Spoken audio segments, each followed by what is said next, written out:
Just the galaxy ruled unchallenged, until humanity rose from its eternal slumber.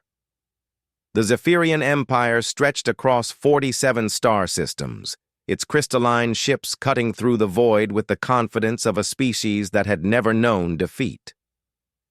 Admiral Kethvar stood on the bridge of the flagship Eternal Dominion, his 6 arms working the control interfaces with practiced ease.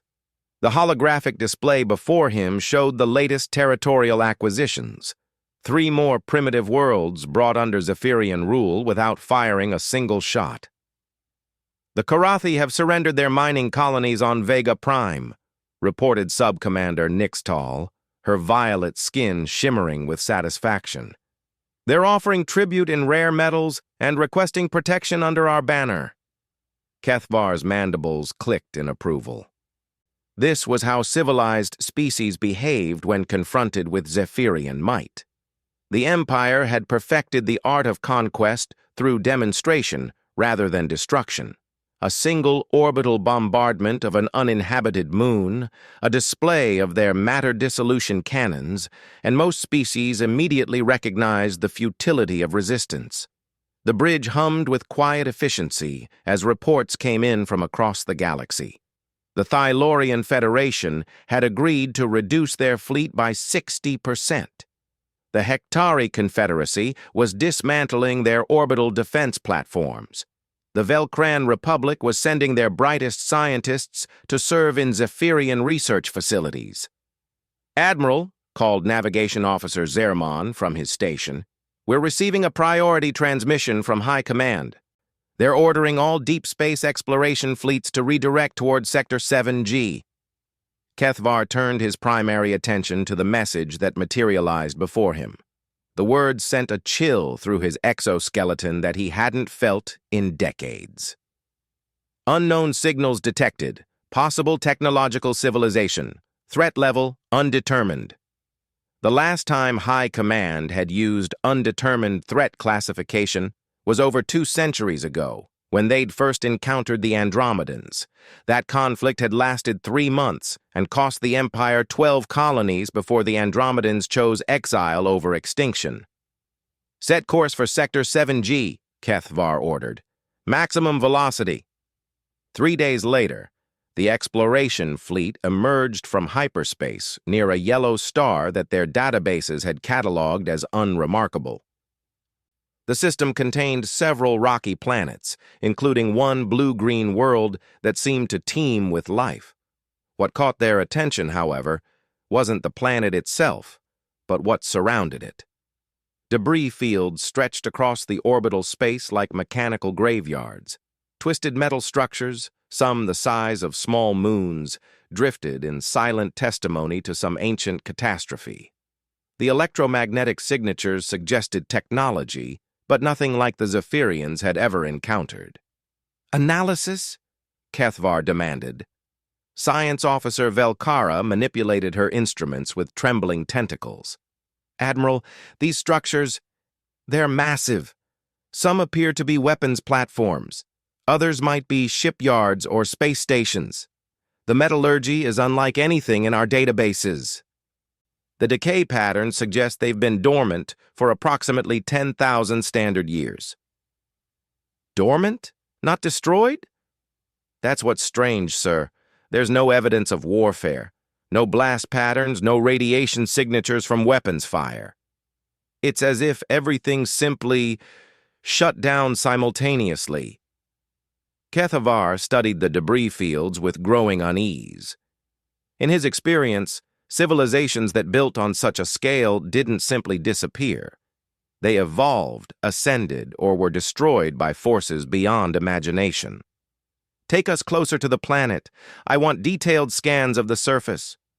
As they approached the blue world, the sensor readings became even more puzzling. The planet showed clear signs of past industrialization, geometric patterns visible from orbit that could only be cities, massive structures that stretched across continents, and what appeared to be a global network of transportation systems. But like the orbital installations, everything seemed frozen in time. No energy signatures, no transmissions, No signs of current activity. Admiral, Velkara's voice carried a note of excitement mixed with fear. I'm detecting massive underground complexes. They're shielded, but our deep penetration scanners are picking up artificial structures that extend thousands of meters below the surface. Some of these complexes are larger than our capital cities. Life signs? Uncertain. The shielding is too sophisticated. But, sir, I'm reading power sources, minimal but definitely active. Kethvar felt his breathing patterns shift to combat alertness. A dormant civilization was one thing, a sleeping one was entirely different. Prepare a reconnaissance probe. I want to know what's down there. The probe descended through the planet's atmosphere, transmitting data as it fell toward the largest continental landmass. The surface revealed itself to be a mixture of vast ruins and what appeared to be carefully maintained installations.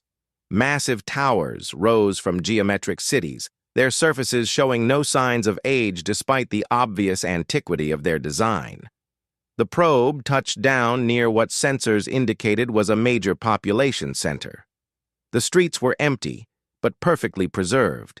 Vehicles sat in precise formations as if their operators had simply stepped away for a moment. Buildings stretched upward in architectural styles that spoke of both advanced engineering and aesthetic sophistication. But it was the monuments that sent ice through Kethvar's nervous system. Scattered throughout the city were towering statues and memorial walls covered in symbolic representations of warfare. The carved figures depicted bipedal beings engaged in cosmic battles, their weapons laying waste to fleets of ships that looked disturbingly familiar to Zephyrian designs. Enhance Section 7 of the probe's visual feed, Kethvar ordered. The image zoomed in on a massive wall relief. The carving showed the bipedal beings standing triumphant over the bodies of creatures that bore unmistakable resemblances to every major spacefaring species in the galaxy: Zephyrians, Karathi, Thylorians, Hektari, and dozens of others. "Sir," whispered Sub-Commander Nixtal, "those carvings, they show them defeating us, all of us, but these monuments are thousands of years old. How could they know what we look like?" Before Kethvar could respond, alarms began blaring throughout the ship. The communications officer's voice cut through the chaos. "Admiral, we're receiving a transmission from the planet's surface. It's in perfect Zephyrian." The main display activated, showing static that gradually resolved into an image that would haunt Kethvar's dreams for the rest of his life. A bipedal figure appeared, its features obscured by shadow, but its bearing unmistakably military. When it spoke, its voice carried the weight of millennia. "Greetings, children of distant stars. I am Commander Sarah Chen of the Terran Defense Force. We've been expecting you." The figure stepped forward into better lighting, revealing a face that was alien yet somehow familiar. 2 eyes, bilateral symmetry, expressions that conveyed intelligence and something that chilled Kethvar to his core: supreme confidence. "We know why you're here. Your species follows the same patterns as all the others: expansion, conquest, domination. You believe yourselves to be the apex predators of this galaxy." Chen's lips curved into what Kethvar's cultural databases identified as a smile, though the expression contained no warmth. 10,000 years ago, we grew tired of teaching the same lesson to species after species. So we decided to sleep, to give the galaxy time to mature, to see if any of you could evolve beyond your base nature. The display behind her shifted to show images that made Kethvar's exoskeleton crack audibly. Massive fleets stretching across star systems, weapons that turned planets into dust, ships the size of moons, bristling with technology that defied every law of physics the Zephyrians understood. "Apparently, you haven't learned." Chen's image flickered as power readings throughout the planet began spiking. Underground complexes that had slumbered for 10 millennia began powering up. Orbital platforms thought to be debris started aligning themselves with mechanical precision. Humanity is awakening, Admiral Kethvar of the Zephyrian Empire. We know your name, your fleet composition, your capabilities. We've been monitoring your transmissions since you entered our system. The Admiral tried to speak, but found his vocal cords paralyzed. You have two choices, Chen continued. You can leave our galaxy immediately, taking your empire and all its vassal states with you. Or you can discover why 43 previous galactic civilizations chose exile over the alternative. The transmission ended, leaving the bridge of the Eternal Dominion in absolute silence. Slowly, magnificently, terrifyingly, the dead orbital installations around the planet began to move. Weapons platforms the size of Zephyrian battleships unfolded like mechanical flowers. Shipyards that had been silent for 10,000 years ignited with fusion fire. And from the depths of space beyond the system's edge came new contacts on the sensors. Ships approaching at velocities that should have been impossible, their energy signatures unlike anything in Zephyrian databases. Kethvar realized with growing horror that humanity hadn't been defeated or destroyed. They had simply chosen to sleep until they were needed again. And now, they were awake. The galaxy ruled unchallenged until humanity rose from its eternal slumber. Admiral Kethvar's emergency retreat order echoed through the comm channels as the Zephyrian fleet powered up their hyperdrive engines. But as they prepared to jump, the impossible happened. Their navigation systems went dark. "Admiral!" Navigation Officer Zermon's voice cracked with panic. "Hyperdrive is offline! All jump coordinates have been wiped from our systems!" On the main display, Commander Chen reappeared, her expression unchanged. "Did you really think we'd let you leave without delivering our message to your empire? That would be inefficient."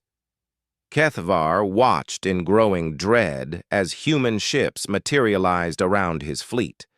They were sleek, organic-looking vessels that seemed to bend light around their hulls. The largest was easily 3 times the size of the Eternal Dominion, yet it had appeared without triggering a single proximity alarm. "Your weapons are disabled," Chen announced matter-of-factly. "Your communications are limited to this channel. Your hyperdrive will remain offline until we decide otherwise. Consider this a classroom, Admiral. Today, you're going to learn about humanity."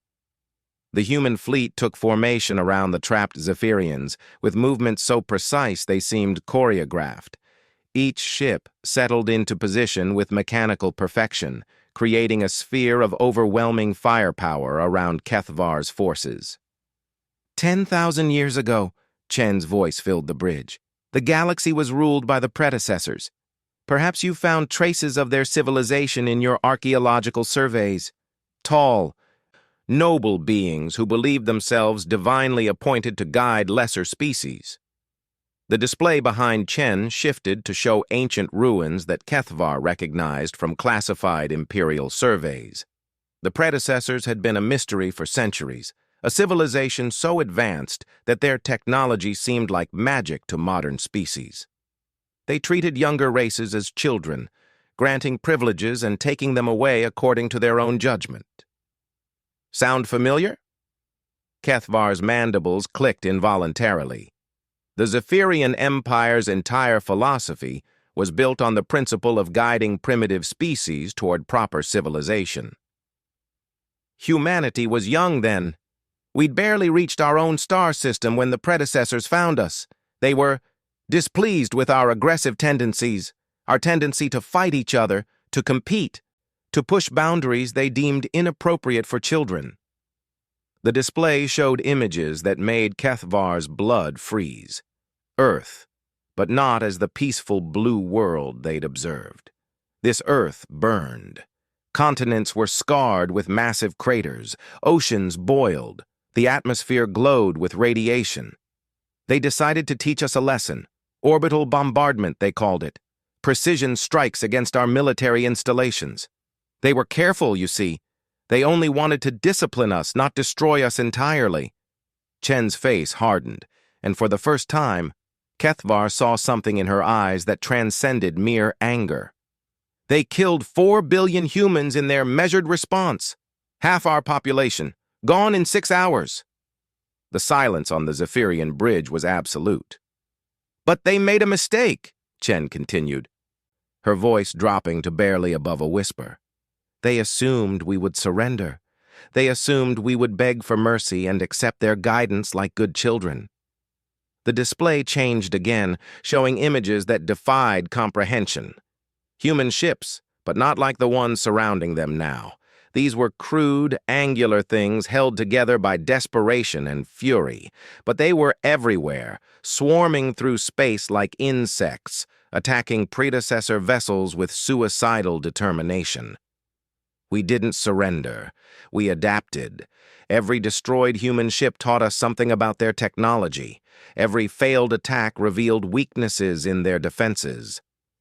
We learned to fight in ways they couldn't anticipate because we fought like cornered animals instead of civilized beings.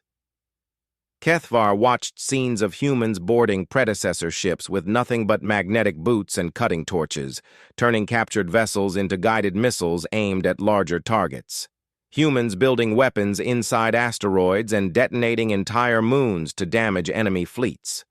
Tactics so brutal and desperate that no civilized species would consider them. The war lasted 57 years. By the end, we weren't the same species that had been bombed into submission. We had become something new, something that scared even us. The display showed the final battle, if it could be called a battle. Human fleets that stretched across multiple star systems converging on the predecessor homeworld. Ships so advanced they looked like living creatures, weapons that restructured matter at the atomic level. We didn't just defeat them, Chen said quietly. We erased them. Every ship, every station, every trace of their civilization except for the ruins we left as reminders, not because we wanted to, but because they made surrender impossible for us. They taught us that in this galaxy, you either dominate completely or face extinction. Sub-Commander Nixtal whispered, The archaeological sites, we thought they were natural disasters. You thought wrong, Chen replied, somehow hearing the whispered comment across space.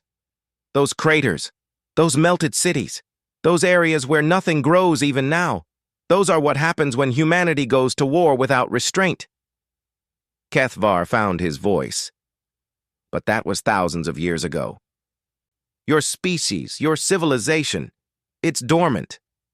Chen smiled again, and this time the expression was genuinely amused. Admiral, do you think we've been sleeping for 10 millennia? We've been watching, learning. Every species that achieved spaceflight we studied.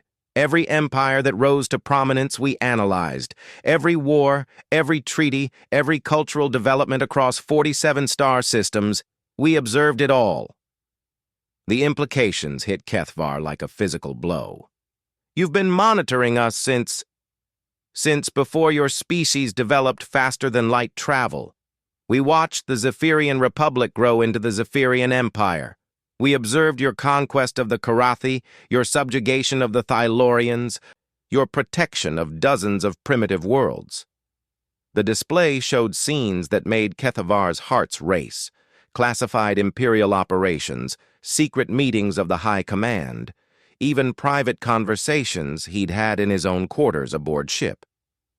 We hoped, Chen continued, that given time, the galaxy would evolve beyond the same patterns of dominance and submission that destroyed the predecessors.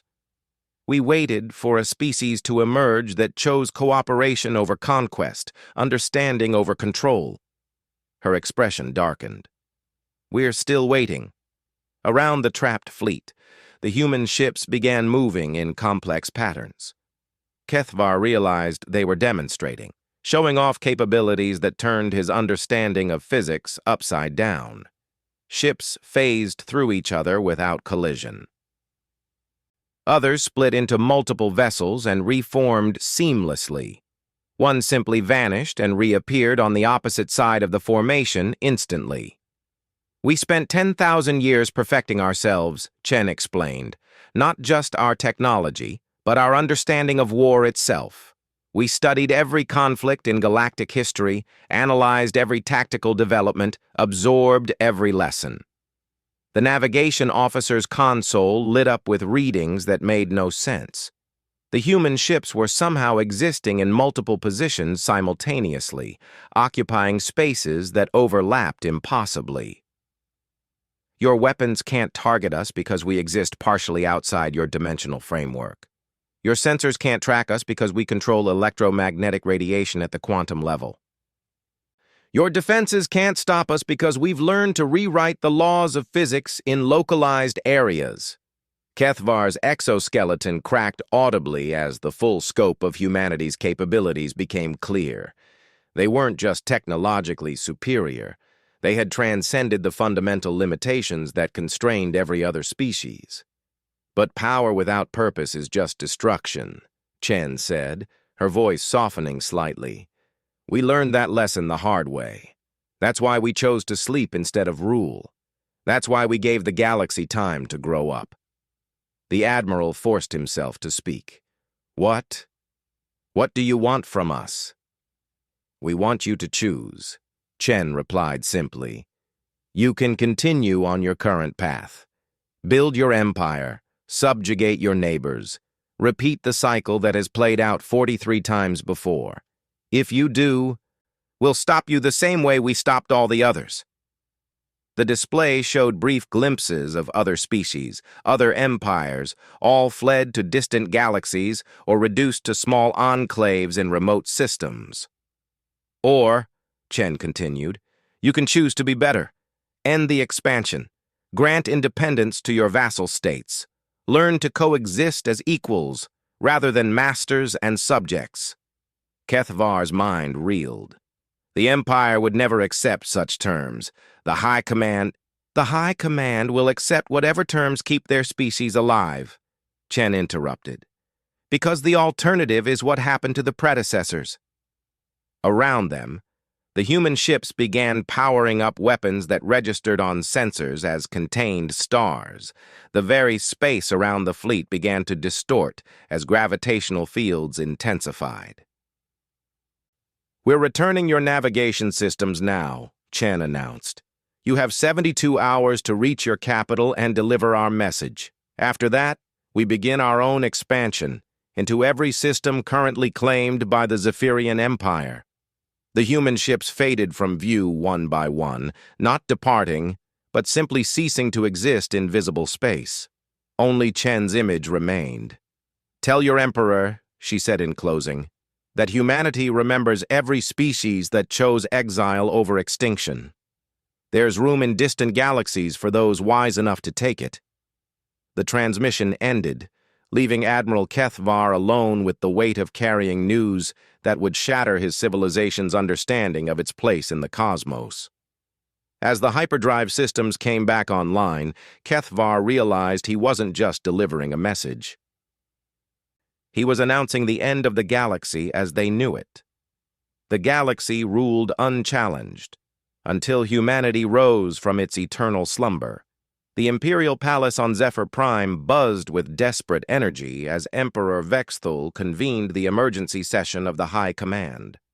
Admiral Kethvar's report had reached them 18 hours ago, and since then, the most powerful military minds in the Empire had worked frantically to devise a response to the human ultimatum.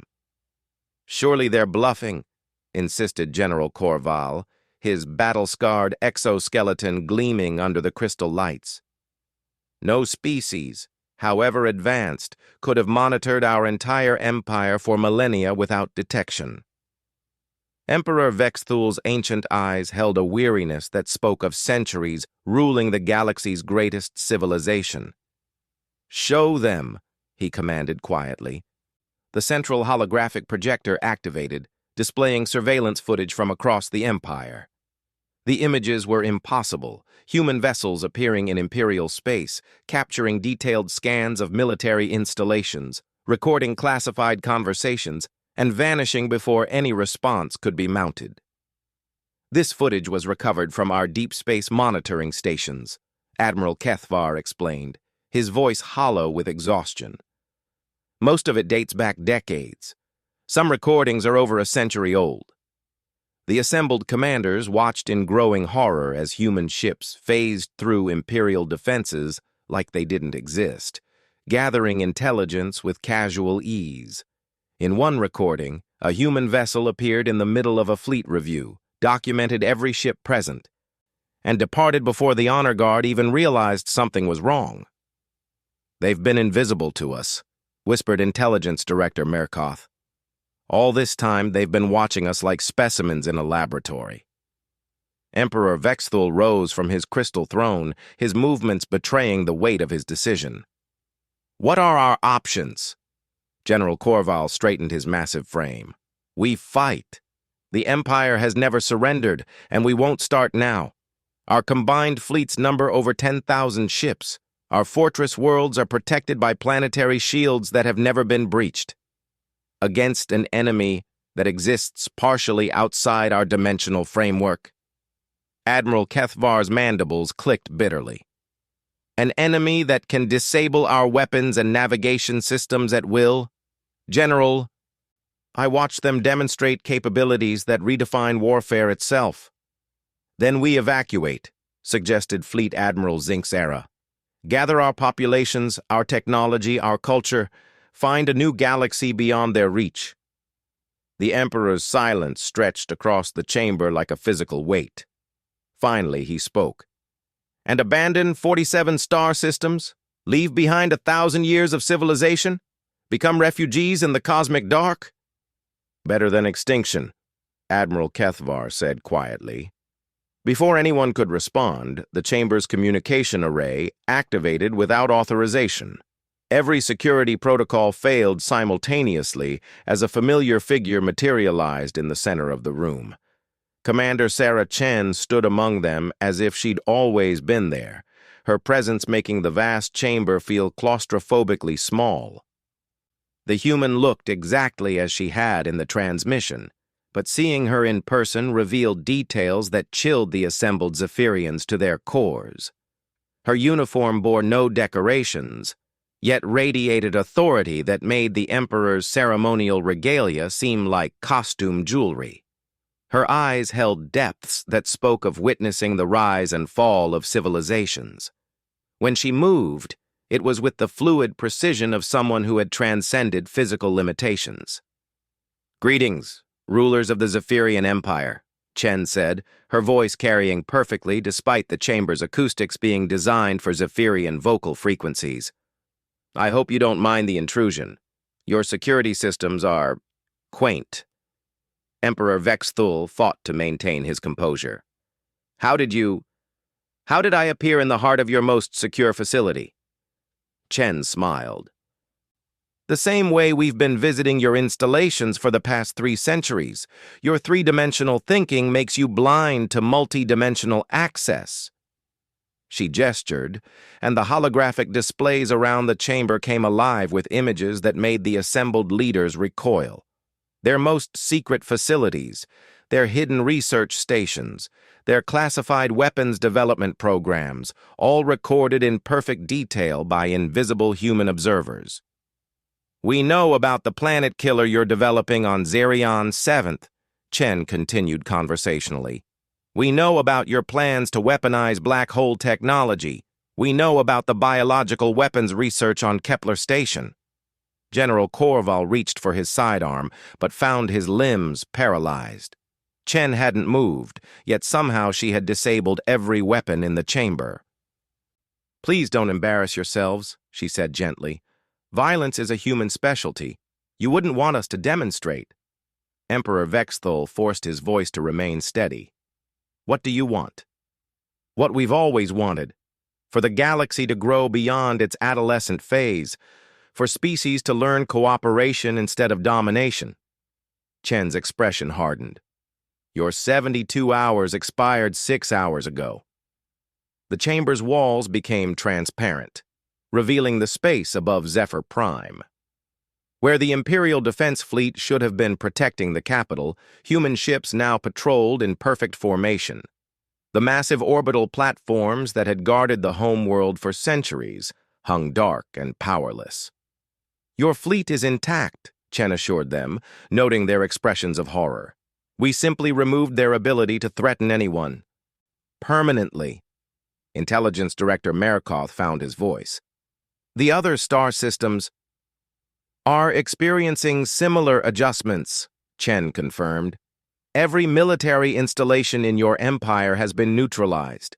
Every weapons platform has been deactivated. Every fortress world now hosts human peacekeeping forces. She waved her hand, and the displays showed scenes from across the empire. Human ships appearing at every Zephyrian military base simultaneously. Weapons that had never failed suddenly refusing to function. Shields that had protected worlds for millennia becoming as permeable as atmosphere. The occupation is complete, Chen announced. It took us approximately 14 minutes to disable your entire military infrastructure across 47 star systems. The silence in the chamber was absolute. However, Chen continued, this isn't conquest, it's intervention. We have no interest in ruling your empire. We're here to teach you how to rule yourselves properly. Admiral Kethvar stammered, What?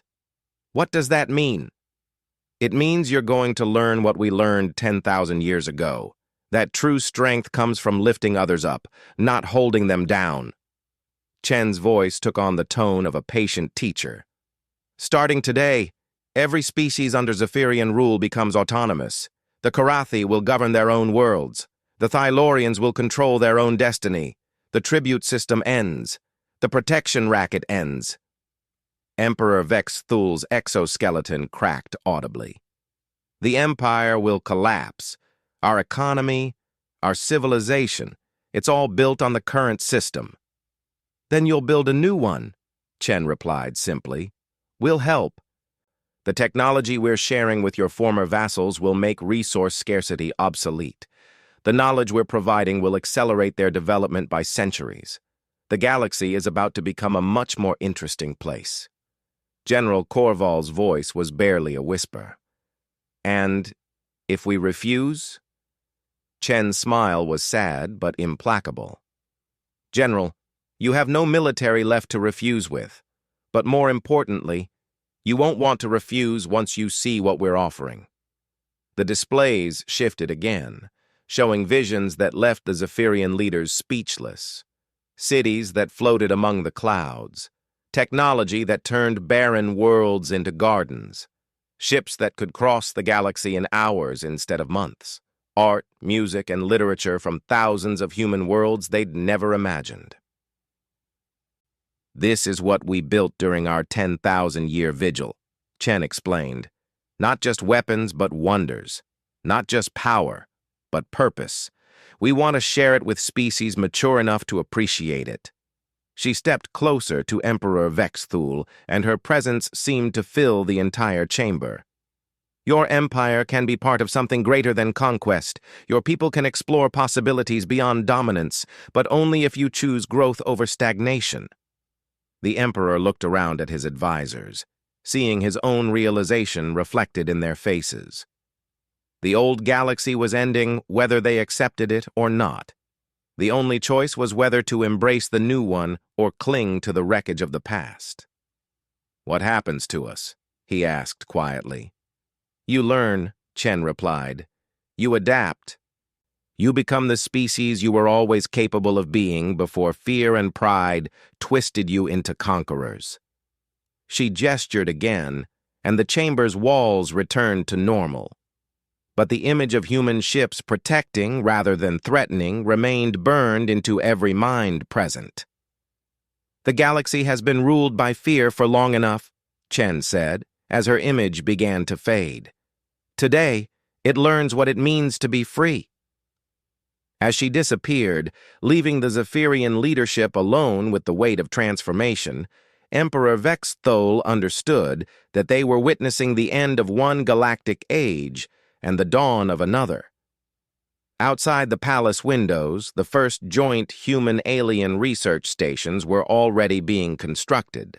Across the empire, former vassal species were receiving technologies that would revolutionize their civilizations. And in the depths of space, humanity's vast fleets maintained their vigil, not as conquerors, but as guardians of a galaxy finally learning to grow up. The age of empires was over. The age of cooperation had begun. And for the first time in 10,000 years, humanity was no longer alone in wanting to build rather than destroy.